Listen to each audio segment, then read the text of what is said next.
Heartbound is an indie game which clearly takes a lot of inspiration from Undertale, with somewhat similar vibe and gameplay.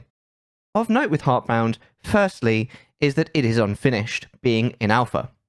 Also of note is the reportedly thousands of potential endings, which I have to admit sounded intriguing before I played the game for the first time. Unfortunately, I didn't get to experience any of them. Not only because the game was interrupted due to not being finished, which, I understand, I know it's an alpha, but also having experienced this deeply flawed adventure once, I never want to have to put myself through it again. Heartbound starts off fairly mundanely, with your player character watching TV in what quickly becomes apparent is an abusive household, before the narrative kicks in and the mundane is replaced by the extraordinary, and the player character is whisked off to a dreamlike realm. Although a very overused start to a tale that takes place in a dreamlike state, it nonetheless sets the stage adequately for the craziness to come. Unfortunately, from there, the story quickly becomes a confusing mess that seems to prioritize keeping the player confused over actually providing an engaging story. Every new thing the player experiences for at least the first half an hour, once the plot has finally kicked in, creates questions that never appear to even have any attempt at being answered. Then, just as you come to terms with the idea of having all these unanswered questions, the setting changes and the mysteries keep rolling in. In a good mystery, there is always a thread that can pull the player towards the next clue, with little hints pointing towards a greater understanding, all while taking care not to overwhelm the player. An example of a game that does this very well is Outer Wilds. Not so with Heartbound, where almost no questions are answered at all, and weird things seem to happen just because. I suspect this might have something to do with a preoccupation with multiple meanings, metaphor, and allegory.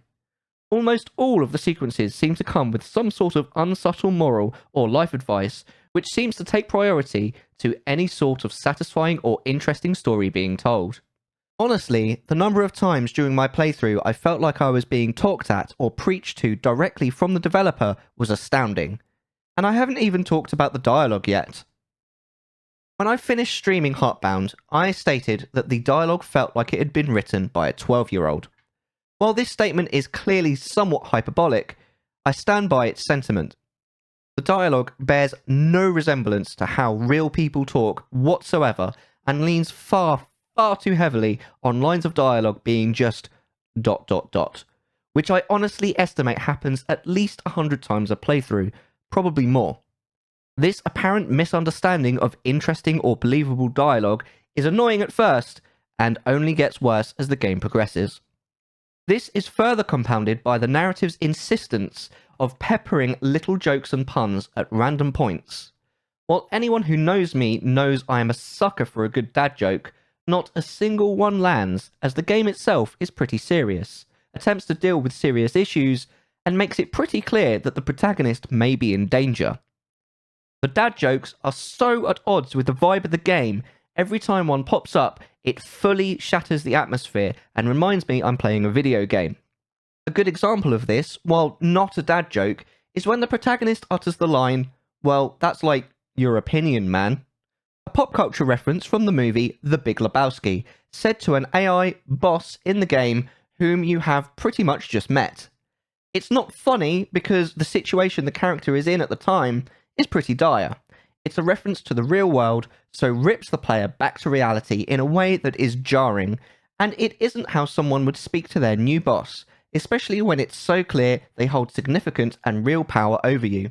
It just comes across as unnecessary and silly.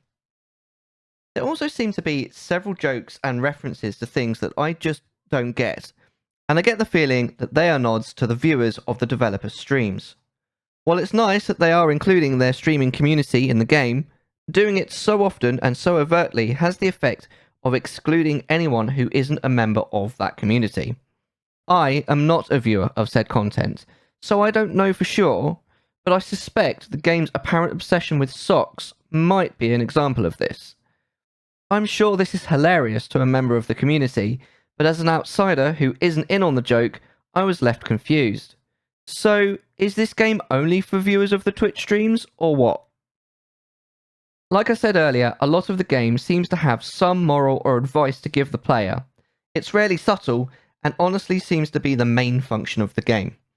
I'm sure if I could bring myself to play the game again, I could give more examples, but what comes immediately to mind is the section that takes place in an office.